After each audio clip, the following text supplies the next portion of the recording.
All right. So this is our first ever member of the month call. Yeah, And thanks so much. yeah, so it's awesome to have Matthias here. And he is the host of How to Become a Rockstar Photographer. And that show is all about teaching people how to become successful. Oh, very nice. He's got the branding going. How to teach people to become successful concert photographers. Is that right? Exactly, yeah. So it's all about starting your career as a concert photographer, even for beginners or also for more advanced guys. So all about concert photography and shooting your favorite rock star. Yeah, awesome. And if anybody's trying to place Matthias's accent, you are from Vienna, Austria, Exactly. but the podcast is in English. Yes. So everything is in English. So I started the whole project, How to Become a Rockstar Photographer, like 4 years ago, 4.5 years. And I started with a blog, and I just wanted to share my experiences as a beginner concert photographer, because I have a different background. I have a PhD in molecular biology. And once I finished it, I decided to become a concert photographer after like 9 years of studying. Yeah, and so I thought it would be cool to share my experiences just when I'm starting out and what I'm struggling with and my challenges and successes on a blog. And yeah, it seemed a lot of people liked it. I wrote some guest blogs for major concert photography blogs and magazines, and this resonated really, really well with people. And so I started to sell an ebook on my page, and this probably I sold it like for a year or so, and then I decided to do a video course. And now I have kind of the only concert photography academy, online academy. It's a video course with 30 videos, which guides you through the beginning until touring with bands and shooting backstage and all this stuff. So I did this, and was pretty successful building up an international community. I have an email list of about 5,000 now. And yeah, 2 years ago, I started my podcast. Cool. So I'm curious about that kind of transition in your life. Was there like a specific moment? I'm sure there was like a lot of back and forth of like, I put so much time into school here. Do I really want to do this? Am I going to be successful? Can you like take us back to that moment kind of where you like made the decision of like, okay, you know what? I'm kind of not going to do this thing that I've invested so much time in. I'm going to go become a concert photographer. Yeah. So the whole thing took me probably 2 years to figure it out if I really should do it. So I was in the middle of my PhD thesis, and I mean, this sounds a little bit crazy, but this is how it was. So I was riding my bike to work and every day. And one day kind of, a voice in my head said to me, hey, you love music and you're going to concerts and you start to love photography. So why not combine those both? Like becoming a concert photographer. And the crazy thing was I've never thought about it. I even never knew that concert photography is a job or whatever it was. And so when I arrived at work, I Googled concert photography. And so this started the whole process, and went really into it, and bought all the gear and went to concerts. And so, but it took me about 2 years to make the decision. And for me, it was clear to finish my studies because I wanted to have a safety net. I have no photography education. I have never attended any business school or whatsoever. So it was like really jumping into the cold water. And I thought, okay, if this is not working out, I'm screwed. So better finish my studies, become a PhD. I can always go back to this if I want to. I would never go back, I have to say now, but this was kind of the safety net. Yeah. Oh, that's awesome. And so then after that, it was fairly soon after you actually were established as a concert photographer full-time that you decided to start teaching other people and started the blog. So like how far in was that? Probably, I was shooting probably 1 year or so. Okay. And then I started this project because I always loved teaching people and sharing my experiences. And so I would have never dreamed of becoming this kind of global phenomenon, because it's still crazy. I mean, I'm sitting here in Vienna and teaching guys in the US. Hey, Summer. Hey, Summer. And for me, it's still a roller coaster ride. It's so awesome and Yeah. now being here with you guys and talking and sharing my experiences about my podcast. So you were doing just the blog, and you had like the course and the ebook and all that before you started the podcast. So you had Exactly. already built up like a somewhat substantial audience before jumping into the podcast, right? Right. So I didn't start the podcast from scratch. And as I mentioned before, I had already this community, like 4,000, 4,500 active users in my email list. And I was busy kind of learning the whole online marketing stuff the last 4 years. Yeah. And so that's the thing. Okay, so that's interesting to me in that you've been going now for a year and a half, 2 years with the podcast, and 1.5 years. okay, so have you been doing weekly episodes throughout the whole time? Okay. Yes. So the podcast is a weekly show. It's interview based, so I'm just doing interviews. And the reason being is, first I thought of doing my own show or just talking about myself and sharing stuff. But for me, it would be too time consuming and honestly saying too much work to have new content every week. And so I thought the interview format is way better because I don't have to do the content at all. Yeah. And it's not me talking to other people. It's like learning from others or from other industry leaders. Yeah. And so this was the main idea. So it's interview based. It's a weekly show. And I'm now at episode 70. And I did one break of 1 month after episode 50. Okay. But otherwise, I keep the weekly schedule. Yeah. And so what was when you were thinking about starting it, and what was that like process like about planning and leading up to your launch? Yeah. So the main issue or the main challenge was the technical aspect of it. So it took me probably a half a year to figure out how to start the thing. So I had this idea in mind, like, okay, I will do a podcast. That's cool. But honestly saying, I have no idea what I'm doing or what I should do. Yeah. So I postponed it from month to month and nothing happened. And then I got in contact with some concert photographers as well. And Steve Brazil, he's a dear friend now of mine. He's Los Angeles based. And he's also a radio moderator. And he also has a podcast. And so he helped me a lot with deciding which gear I should need or which gear I need, which software I should use, and so on. Yeah. And so I was watching some workshops from, I guess it was an online course from Lewis House. He is one of podcasting.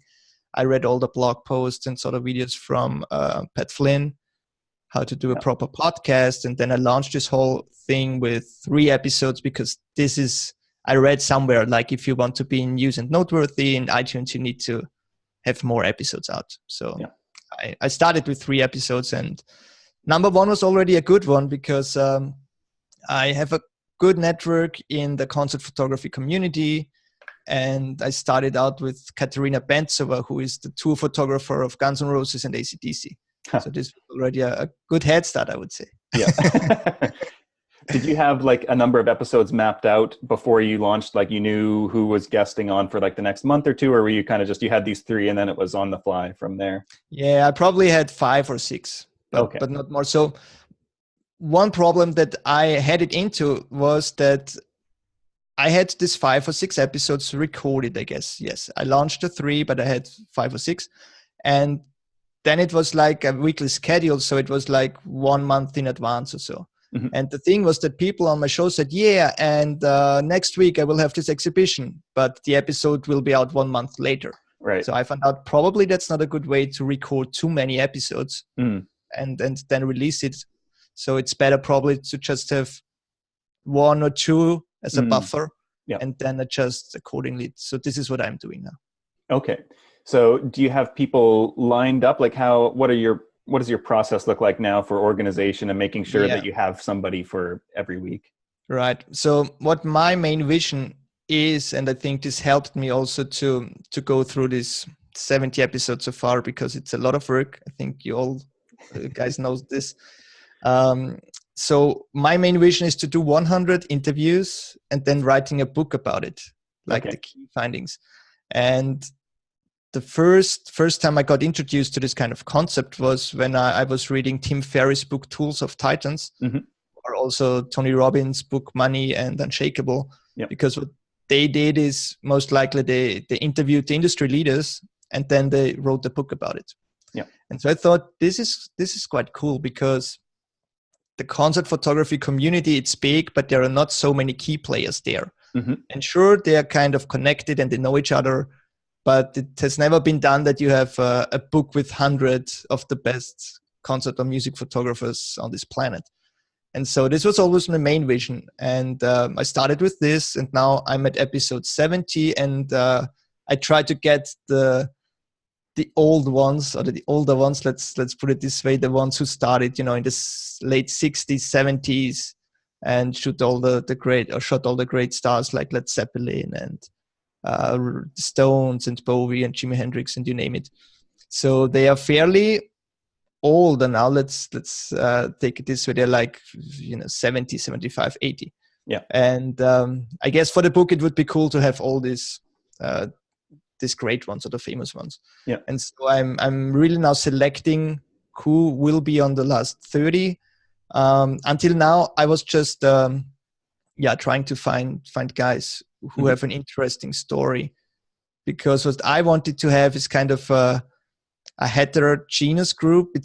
I don't want to interview 100 people and everyone talks about camera settings. That's not really cool. But there are different aspects. There are the tour photographers. They can talk about how is it to tour with Guns N' Roses, for example. And then there are ones who are publishing a book using Kickstarter or other crowdfunding campaigns. Then there are other guys who are shooting local bands, and other guys who are whatever they are doing. But I try to get as much as a variety as possible. Yeah. From my guests. Cool. So what does your production workflow look like? I know that's something a lot of people struggle with, is finding time to do everything, and the social promotion and scheduling the episodes and guest outreach. Have you found a way to kind of organize that so you just have a system that you work through? Yes, finally, after episode 50, I found a way. I was struggling big times, because for me, it's the most exciting part of the podcast is the interview itself, because I really like to talk to people and learn from them. And the tedious part was right after then, to do the audio post-production. And I'm not an audio guy. I don't know how to do it. Yeah. And I didn't want to waste my time there. What I also struggled was setting up my show notes pages, because this also took a lot of time. And also the social media marketing, because I was doing all by myself. And so after episode 50 and reading a lot of books, which said you need to outsource the stuff that you don't want to do, I made the jump and hired two guys. So one is based in Manchester, and he's doing my post-production work. So I'm doing the interview, sending the audio file to him. He's doing the post-production and send me the finished file back. And I have Monique, who is a graphic designer and also a community member of my community. And she's doing all the graphic stuff. She's doing the show notes page and helps me now with my social media marketing, which is fairly automated, because I'm using later.com, for example, to post directly on Instagram and Twitter and Facebook. Okay. So I have outsourced everything, and I can suggest this to everyone who wants to do a podcast on a weekly basis at least, because it's a hard work. It's a lot of work. And if you have other things to do than just spending 2 days doing the post-production of a podcast episode, I think that's the way to go. Yeah. So how do you think about it? I know a lot of people, something that holds them back from outsourcing anything is feeling like, well, my show isn't making any money, so I can't afford to outsource it because that's coming out of, my day job's income or whatever. How do you approach that? Yeah, I mean, it's the same for me. I'm not making any money off the podcast, but this is not my main goal. I tried it to get in touch with companies and, get some sponsorship, but it seems, at least in my field, it's rather hard. No one wants to pay you for this. Yeah. So what I did, for example, was I interviewed a guy he's from an earplugs company, Mhm. And I'm affiliated with this earplugs company. So most likely I interviewed him about his company and also about concert photography and why earplugs are important, and get people to buy the earplugs through my link. Yeah. It's not much, but it's kind of working, I would say. Yeah. But as I said, my main vision is to write this book. And so therefore it's okay to, for me personally, it's okay to spend some money. And what is it? I pay about about $120, I guess, per month for 4 episodes for the post-production. Yeah. But he's really good. And the graphic design, it's again 100, let's say 200 per month for graphic and post-production, something like this. Okay. So yeah, it's not nothing, but like obviously you feel like that's worth the time that you're saving a couple of days. Exactly. For me, the most important thing is to have free time to do the things that I really love. I have a 2-year-old daughter, and there's a lot of stuff going on in my life right now. We're building a house, and there is no time for doing the things that I don't really want to do. And as I said, I have this online business and I'm selling courses. So for me, it's working. Right. And so the podcast here is kind of, the podcast itself isn't making money, but it's connected to this other business that is making money. And it's even tied in with, your concert photography in general. Exactly. So it's all about concert photography. It's all about this how to become a Rockstar photographer project, with the blog, with my online magazine that I'm publishing. The podcast is a part of it. Yeah. Do you feel like you've become a better photographer through doing the podcast? I should be a better photographer, but honestly saying I don't have time to photograph anymore because I'm doing all these interviews. Yeah, but I need to start again. But honestly saying, it's so awesome to hear all these stories and learn from all these industry leaders. Mm-hmm. And as I said, it's fairly crazy to talk to someone who was touring with Led Zeppelin in the 70s, and those guys sit down for an hour and talking to me. So and I think that's the cool thing about podcasting, because once you have a platform that you offer people to talk or share their story, then most likely people will hop on and will say, hey, cool, sure, I'm doing it. It's nice. And the community, I can give back to the community and I can share my story. Sure, there are people who just want to promote their stuff for the new book, which is fine too for me. But if I just pick up the phone and call this guy and say, hey, let's talk for 1 hour, everyone would say, no, why should I? Yeah. But if you have a podcast, I think that the best outcome of the podcast is that you reach people that you normally won't reach. Yeah. So I think, and that's the main aim for me too, because all these industry leaders I know now by name, I have their email addresses. Mm-hmm. And, probably if I go to New York or Los Angeles, I have 10 guys in each city that I can meet there. Yeah. Yeah. In terms of monetization, there was, I don't know how long ago this was now, maybe not quite a year, maybe like 9 months ago. There was an interesting little story that came up. I know you had started a Patreon page, and kind of after one day, you were posting about it the one day and was like, I'm launching this, any tips? And then a day later, 2 days later after the launch, it didn't go so well. And you were kind of like, oh, well, I guess it's just not for my audience. Do you want to walk us through a bit of what happened there? And because I know that that wasn't actually the end of it then. There's an interesting thread. Yeah. The Patreon project is a little bit of a stepchild, so to speak. I'm not really exciting about it anymore. I was back then, I wanted to start it, and I thought, hey, if I have an email list of 5,000 and I have an open rate of 20%, and everyone just gives $1, I mean, this should be fairly fair that I get a nice monthly income. Yeah. But then I think 2 people signed up. Yeah. And I was fairly frustrated and thought, man, why is this not working? And I wrote in your community, and those guys were awesome and gave me tips and so on. I had a look at some other Patreon projects, and I adjusted my what is it? Like the offerings or the perks? Yeah, the offerings. Yeah. I changed the offerings a little bit, and I think I got about 10 people or 15 people in there. But that was it, and that's the stage which is right now. So I do have my Patreon links on my blog page and on my podcast page, and probably I even have it on my podcast in the outro. Yeah. But this is not doing a lot or anything. And also the guys who are on Patreon and paying like $1 or $5, they have some rewards, like, okay, you can ask questions to my podcast guests. Yeah. But once I send it out, no one is sending back any emails or answering. And so, yeah, I don't know. Probably people are just, this is a cool podcast. I'm listening to it, and I just will give $1 because that's fair. Something like this. Yeah. But it's not that I'm building, or I built a huge community on there. Right. For other, it seems to work. But maybe I have to, try more things or give it more energy. But yeah, it's hard to, like, I think if you're doing Patreon, you kind of have to, that has to be your sole focus kind of, you need to put a lot of energy into marketing it and like giving those offerings.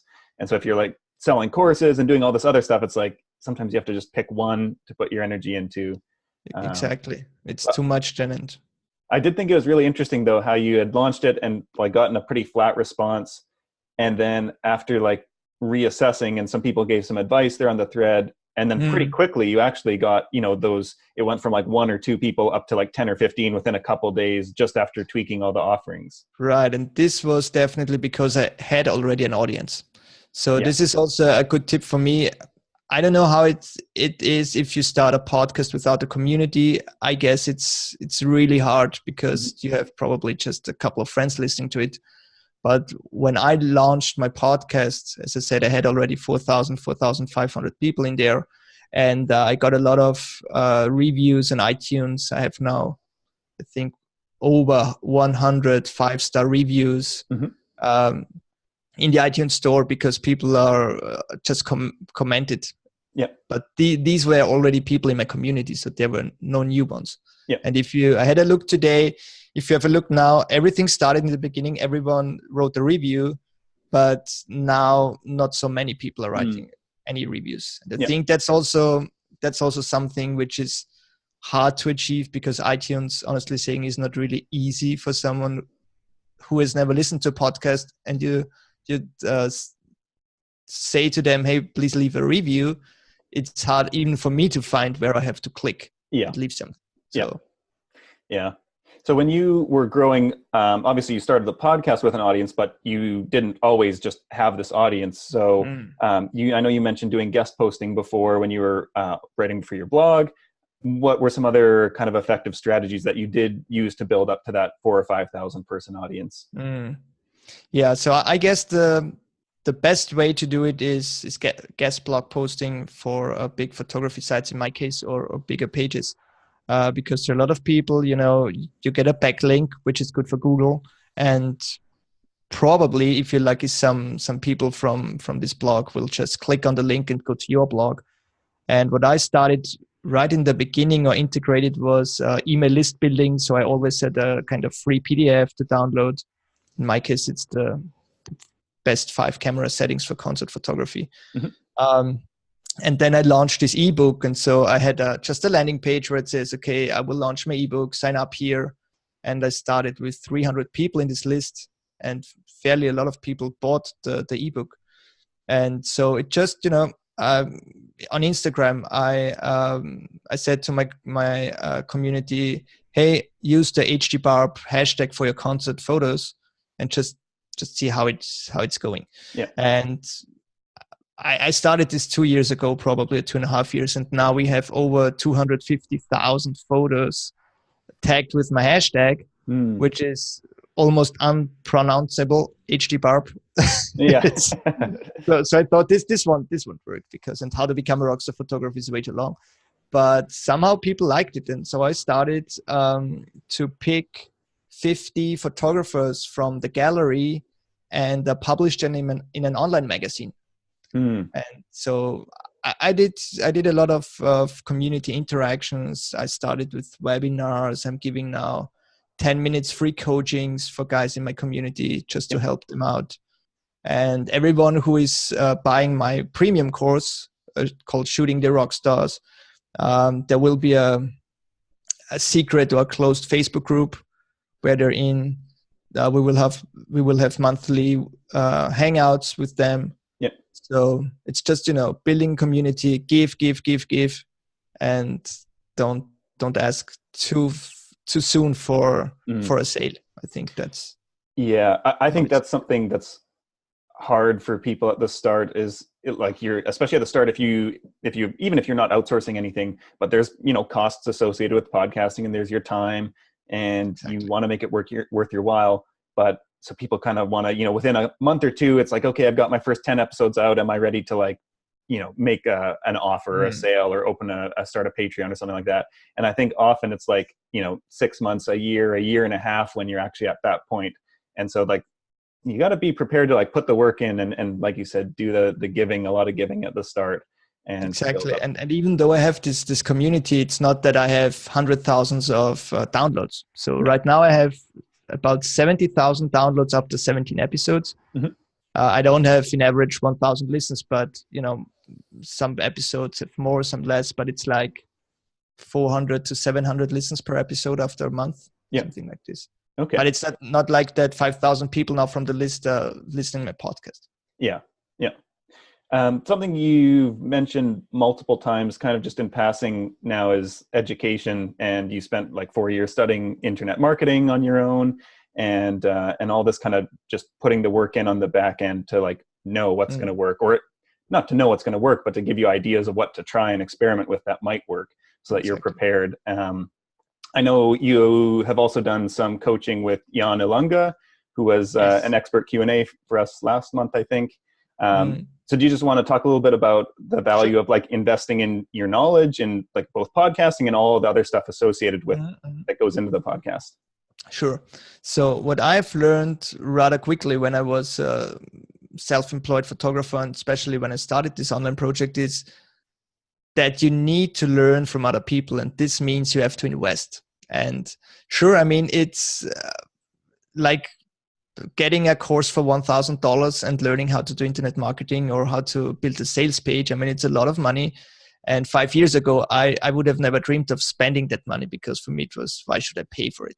Yeah. But I did this switch in my mindset and said to myself, okay, if I can learn it by myself, but it will take me precious years and a lot of failure, or I just invest in my own education and and starting this whole thing.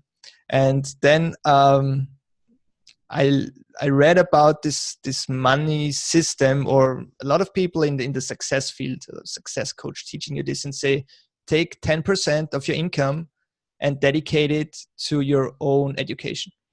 This makes sense, and it makes it easier, because then by the end of the month you have $200 in there, and you can say, hey, I'm free to buy some ebooks, some online courses, whatever it is, and you're not feeling guilty. Okay, I don't have money, I spent too much money.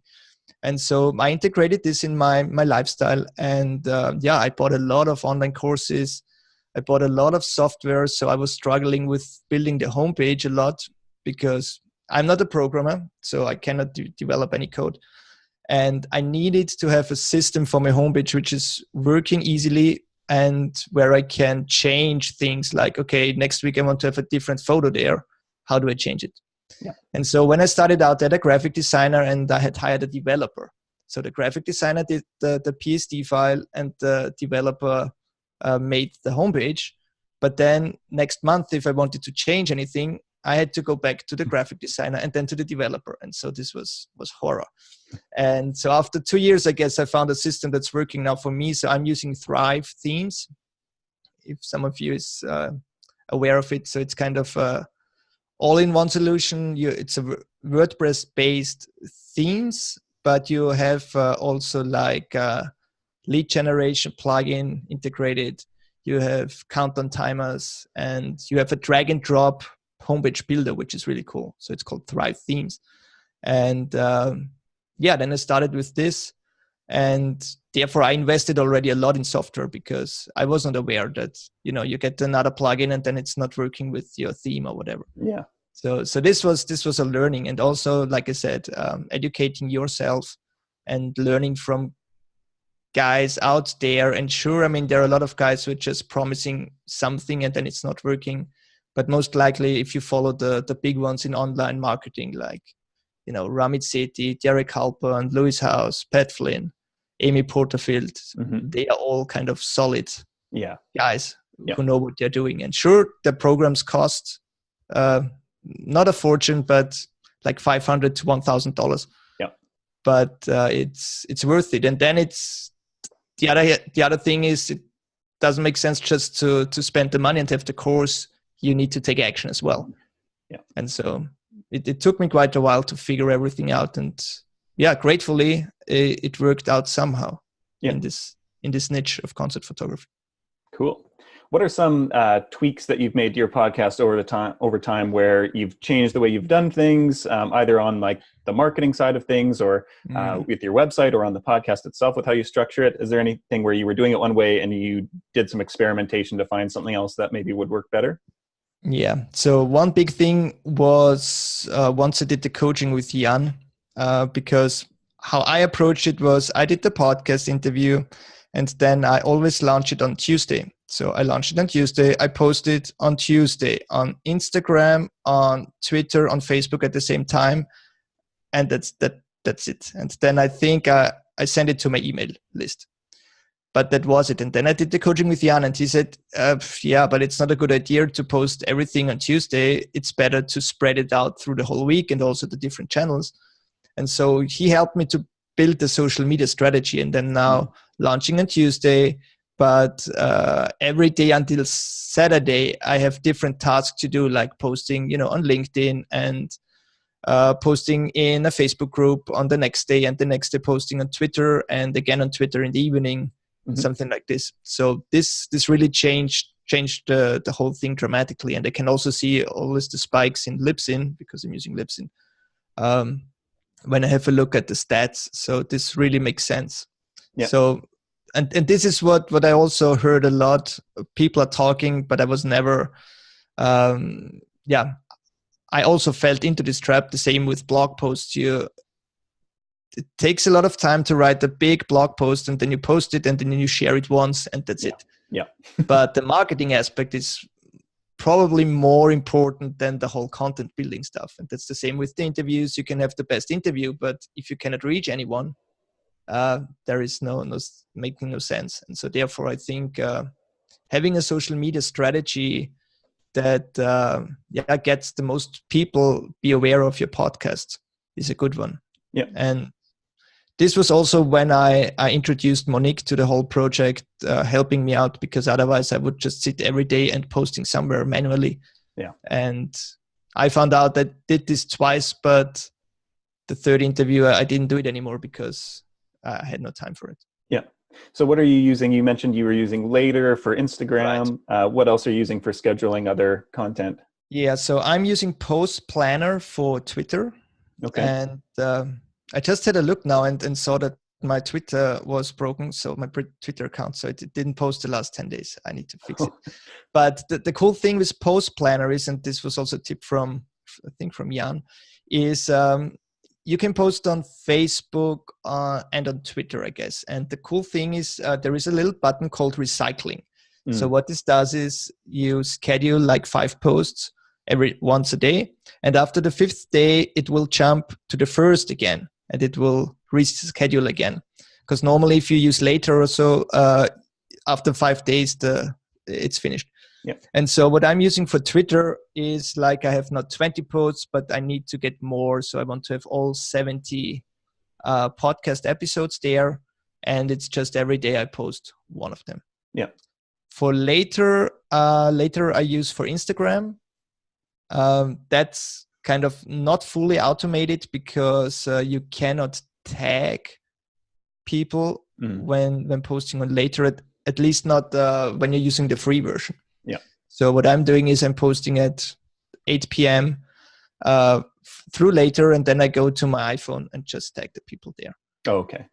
So that's the thing. And Monique is posting on LinkedIn for me, and there is this LinkedIn magazine, I guess. So you can either do post on the news feed, or you can write an article, and this will go to medium.com or something like that. I don't know exactly. And I'm posting in Facebook groups manually. because there are some Facebook groups out there. I have a free community Facebook group with 2,700 people in there. So I'm posting there, and my closed group has about 450 there as well. And I'm posting to my email list. And I schedule it now like every 2 weeks, and I send them a newsletter with 2 episodes. Okay. Because I'm not sure if I should send it every week. I don't know how many people are really listening to the podcast. So yeah. Okay. I've got one more question for now, and then we'll see if anybody else has any questions, and then I've got a couple to finish up. Nice. So before we get into other people's questions, were there any like big stumbling blocks or things that you kind of perceived as failures at some point in your podcast that you had to go through? Yeah, turn on the right microphone. So when I did the interview with Neil Preston is one of the most prestigious photographer out there. He was touring with Led Zeppelin and Queen, and he was not in Woodstock, but he was starting in the 70s. And we did Skype, and it was funny because this guy is 75 years old and he has no idea, it seems, how to manage Skype. So he had an assistant with him, and he set everything up, and he had no microphone. He was just chatting into the computer. And I had this Heil Peer40 here, but somehow the settings was the built-in from my mic, from my iMac. And so I did the interview, and he could hear me. And after the interview, I had a listen, and my voice was so bad I couldn't use it. And so I thought, shit, this is the most important interview I've done so far, and no one can hear me. I cannot do this. And so what I did is, because I had written down my questions, I just re-recorded my questions. Yeah. And my audio guy just put it together. And I think probably it doesn't sound natural, but no one ever complained. So I guess that's fine. But I always make sure which microphone settings you're using. And it happens twice to me. So I think it's happened to all of us probably. And if it hasn't yet, and good luck, but it probably will at some point. And another good tip is always tell your guests, if they have the Apple earbuds or so with a little microphone here, that they should sit comfortably and not move anymore. Luckily, I just had it once. So there was a guy with the raincoat, I guess, and the microphone was rubbing against the raincoat all the time. But I didn't hear it in the beginning because, I was so challenged with all the technical aspects. So I didn't notice this. But then I had a listen to the episode, and, after 30 seconds, I needed to stop it because it was unbearable. So I had to do the interview again, but this was the only interview I had to re-record. Okay. Otherwise, luckily, everything went well. That's good. So does anybody else have any questions for Matthias on anything related to his show? I always have questions. Hey, yeah, sure. I'm the question. Go on. Hi, how's it going? Good. How are you? It's so fun listening to all this. I'm great. Yeah. So I don't know if I don't post that much right now because I'm still in like the figuring it out. I have over like 28 hours of interviews recorded. I have not turned it into a podcast yet. So mine is just like conversations that I have at national parks. I travel all around, and I've been to, I think, 6 with the podcast, and I get like 5 to 8 interviews each time I go to a park. And the interviews are great. Like I even interviewed like my favorite travel author of all time. Like got to interview him, and I was like super excited about it. Nice. But I don't know how to like put it out. So like I've kind of recently decided that instead of like chopping it up and editing it, it'll just be more conversations. So like each episode will just be a conversation. And is that kind of what you do? Because you said it's interview based. So like, I mean, that's what I call the interviews, is basically conversation. So I was thinking I would introduce it like on my mic in my van or whatever. And I would say, this is where I met this person, and this is kind of what we talk about, and then just go right into the interview. Is that kind of what you do? Because I do it outdoors too. Yeah. So you can have a listen afterwards to an episode, but it's basically the same. Yeah. What I'm doing is there will be always like a short intro, like this is Matthias Hombauer episode, whatever, 60.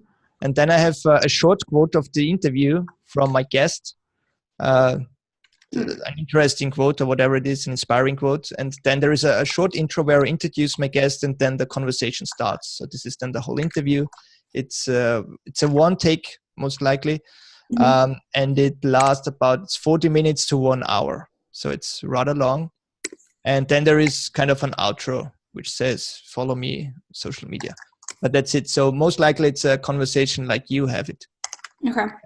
And every episode has one guest, in my case. Okay, perfect. Cool. And how long are the interviews you're taking with your guest? They're all over the place. They're like sometimes like 5 minutes, but most of the time they're like 25 minutes. Okay. It's really to describe like, where are we right now? What are you seeing? How does this make you feel?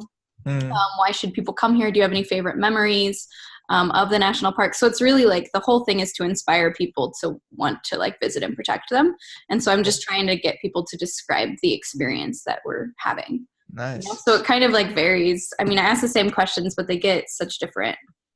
You definitely need to start it. And I mean, it's easy now. You have all the content. Yeah, I yeah. do. So just think about it. I mean, I wouldn't launch a podcast episode which is 5 minutes. So maybe you can just have more conversations on it. But if it's 20 or 25 minutes, I guess that's fine, Jeremy, right? Yeah. And I was thinking, because I want to just get it out, I was thinking about just like batch doing each park and then just putting out that park each month. So at the beginning of the month, it'd be like the Virgin Islands National Park, then Denali National Park, so it'd be like a long journey. But now I've recorded so many that I'm like, hey, your episode will be out in 6 months. You know what I mean? But I do post on social media too. So like if people want their raw interview, I can send it to them. And then if they want to see their picture, like it's on my social media, and I mean, I've created a pretty good community, not like 4,000, but like, I don't know, 650 people like following my journey. And then I've got like a good Patreon. So people are already kind of investing in it. Cool. But I'm not delivering very much yet. You need to change it. It's harder than I thought it would be. The whole 6 months really rings a bell with me. Yeah, it's just the beginning, but for me, it was also kind of frightening to do the interviews because I never did an interview before. And so I didn't know how to deal with it and which questions to ask. But you have all those. I went to school for journalism. Okay. And then it's easier. I love the idea that you say, okay, you have probably per month one national park and you have the 30 interviews. Do you have like 30 interviews per? No, it's like 8 interviews. So I was thinking about like putting out you don't need to do every day, like do twice a week. I was thinking about just putting it out so you could binge it at the beginning of the month if you wanted to. It's also fun. And so then I just put out like 5 to 8 interviews just the first week of every month.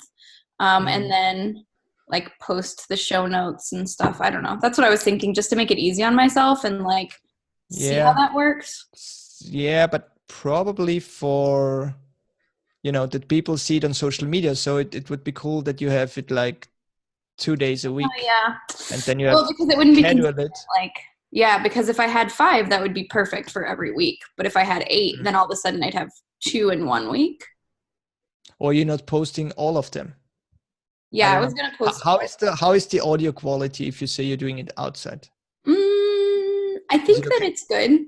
Okay. I mean, it's not like terrible. Like you can hear everything. There's some wind, but I'm recording on a Zoom, like a pretty good Zoom mic. Okay. So it's not bad. I think, some of the levels, like the mic thing, I had it turned way down. So now I have to post-production, turn it up, but it's not bad. No, that's good. I mean, what I did, because I was also scared a little bit about the quality. I mean, it's not studio quality. People are all over the place. And what I said in the first episode was okay, I'm interviewing people. They are on tour passes in hotel rooms or wherever they are. And please forgive if the quality is not that great, but it's not an issue. If you say, at least I'm always telling my people, go to a quiet place and so.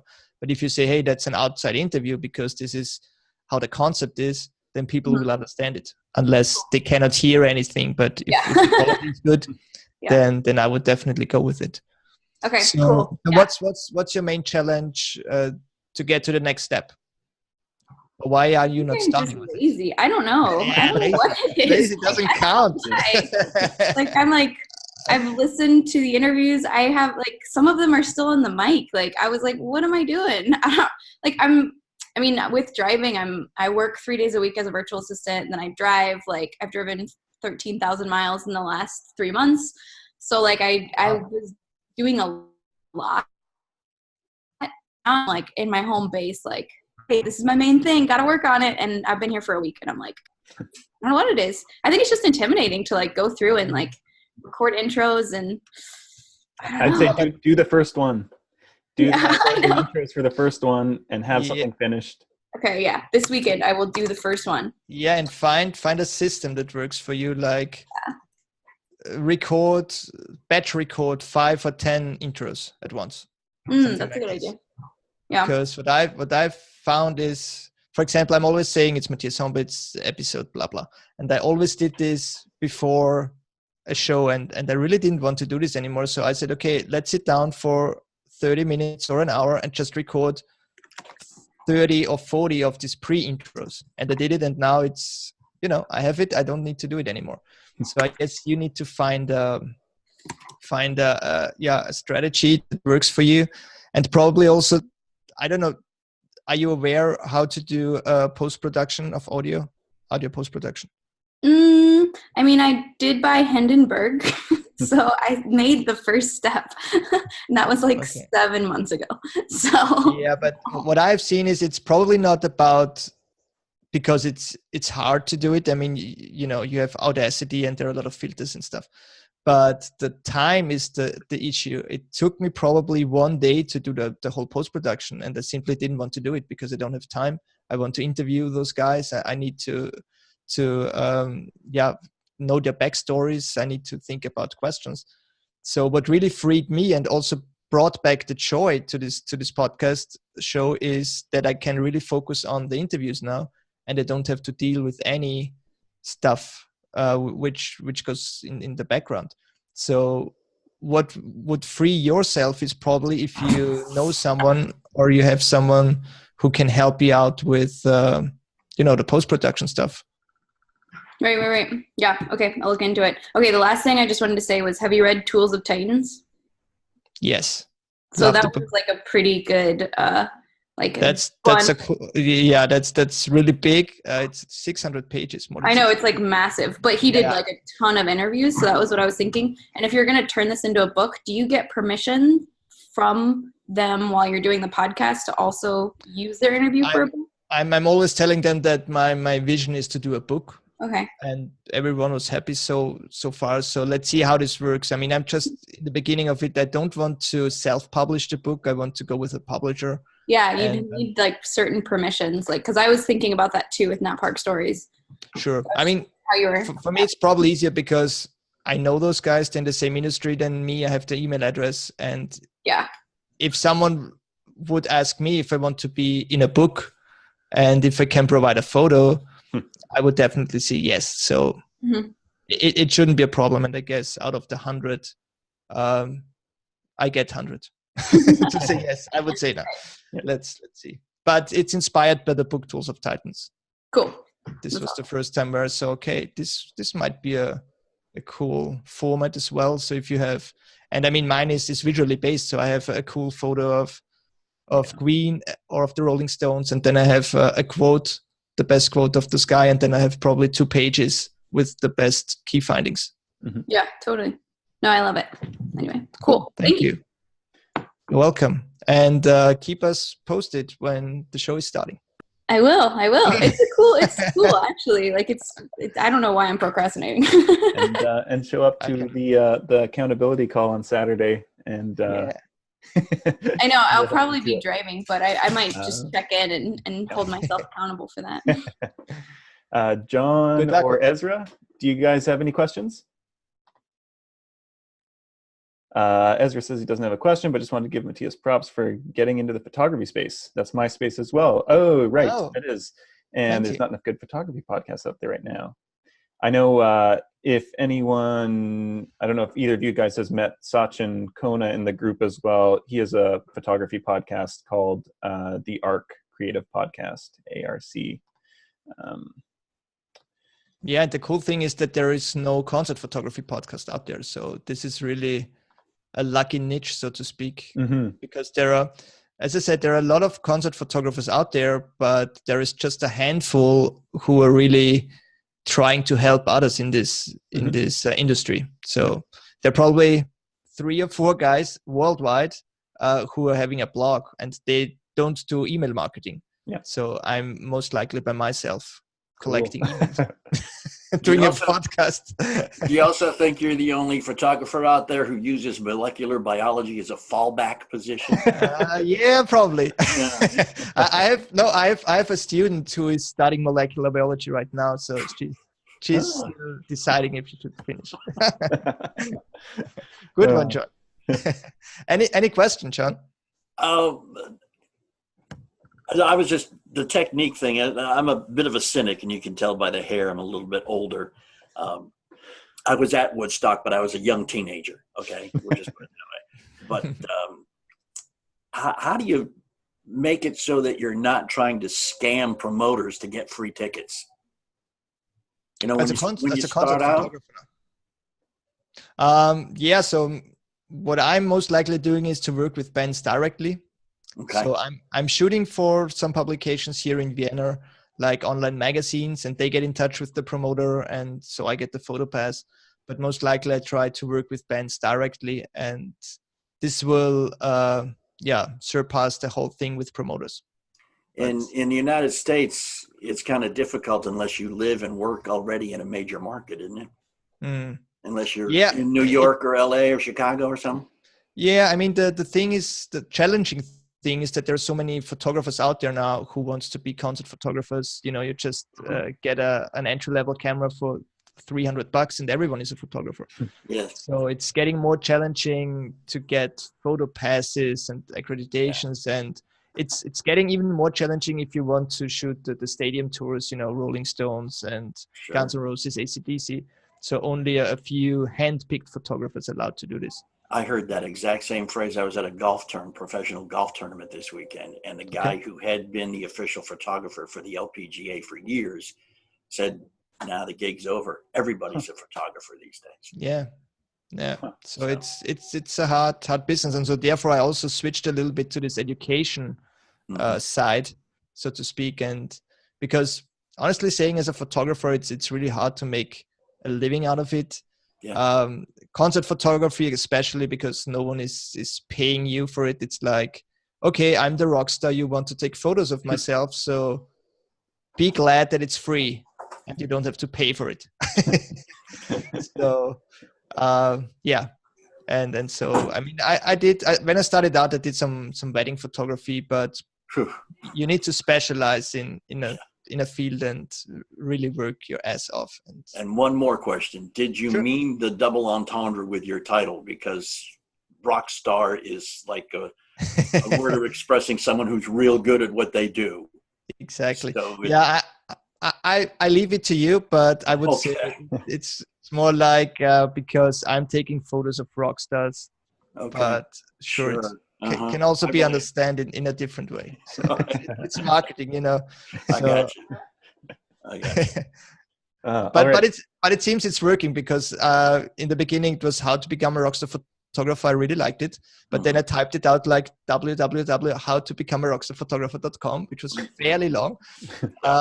But yeah, people like it, and especially. Oh, funny thing is that I actually work as a virtual assistant, and I work for a photographer. She is a personal brand photographer. Her name's Jamie Swanson, and like she teaches people how to become photographers. And she's starting her own podcast, but it's just her talking. Like it's just her like teaching entrepreneurs how to like create a brand and blah blah blah and stuff. Yeah. But anyway, so it's like interesting that I would like see that this is being put on right now, and I was like, hey, look, I'm helping her launch her podcast.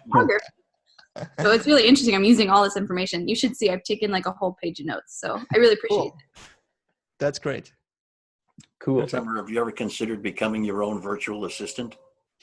Right? I know. I'm like, Divorcing yourself from the podcast, and just one half of you does them, and then the other half of you make sure it gets finished and out there. genius. I know. It's like if I could hold myself accountable, like I hold my clients accountable, it would be fine. But who does that? Like I was a cleaning lady at one point, and my house was a disaster. Like just don't. Husband's holiday. I got it. Maybe one point, because we didn't talk about the technical recording stuff. So what I'm using is Skype. I'm always doing it online. I'm using Skype and I'm using Zencaster as a backup. Okay. And depending on which audio files sound better, I take the one or the other. And you're using like Ecamm call recorder or? Yes. Yeah. So Skype, I have a iMac, and I'm using Ecamm call recorder. Okay. I don't know how long this will work with Skype, because I've heard with the new updated version or whatever, they will switch all third parties out. Yeah. So they did introduce their own recorder that's built in now, just in the past month or so. But Ecamm's still working for me, and the built-in recorder is only one file. You can't split the tracks between people, so that's a bit frustrating. But yeah, but Ecamm still works for me, and I'm still using and Skype, and Zencaster works really great. Sometimes you have some weird issues, like a failure from your guest's microphone, and you don't know why, so you cannot start recording. Yeah, but normally it works great, and the quality is most likely better than on Skype. Yeah, and so then you said you're using a Heil PR40 there. Right. And what other kind of gear do you have that goes into the show? Let's see. I have this boom here. Very nice. The boom arm. This one is a Shure X2U. I don't know if you can see this. Oh, is that a USB converter? Right. It's a USB converter, but it's also functioning as an amplifier, I guess. Because what I have found is with the Heil PR40, I used it with a Mackie, what is it? Mixer. Yeah, mixer. Yeah. And the problem was that the Heil PR40 was the volume was always so low, even though I just cranked it up. Yeah. And so Steve Brazil, the guy I mentioned before, the radio moderator, he said I should get this Shure X2U. I can send you the file. And it's just a USB converter. You plug it in there, and you have a volume or amplifier knob here, and a scroll wheel, and that's working great. And it's easy. And this cable goes to my iMac. Cool. And I have some headphones, closed ones, which nice. Goes into the Shure. Yeah. Okay. And that's cool. A pretty neat setup, because I always like to have this mixer, but anyhow, I had no clue what I'm doing. Yeah. Yeah. So no need to overcomplicate things, I guess. Cool. So to wrap up, I've got a few short questions for you. Sure. We're going to start with some from your own show here. So water or beer? Water. I'm not drinking alcohol. Okay. And which band is still on your concert photography bucket list? I would say Counting Crows. Even though I'm a Rockstar photographer and I love heavy music and alternative stuff, Counting Crows' first album, August and Everything After, I listened to this album since I was 18 years old. So this is really special. And Counting Crows are most likely not touring in Vienna or Austria. I don't know why. So maybe I can take some photos when they're back. Okay. Cool. Oni Liang would be also cool. Oh, yeah. All right. Favorite show that you've shot? Probably there are two. So there was once Vintage Trouble. I don't know if you guys know this band. It's a band from Los Angeles. And they were playing the support band of AC/DC in 2015.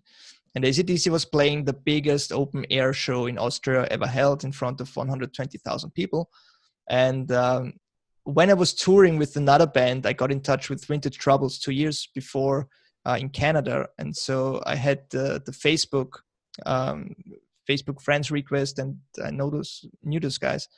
And one day before the concert, I just texted and said, hey, I can come and take some photos of you.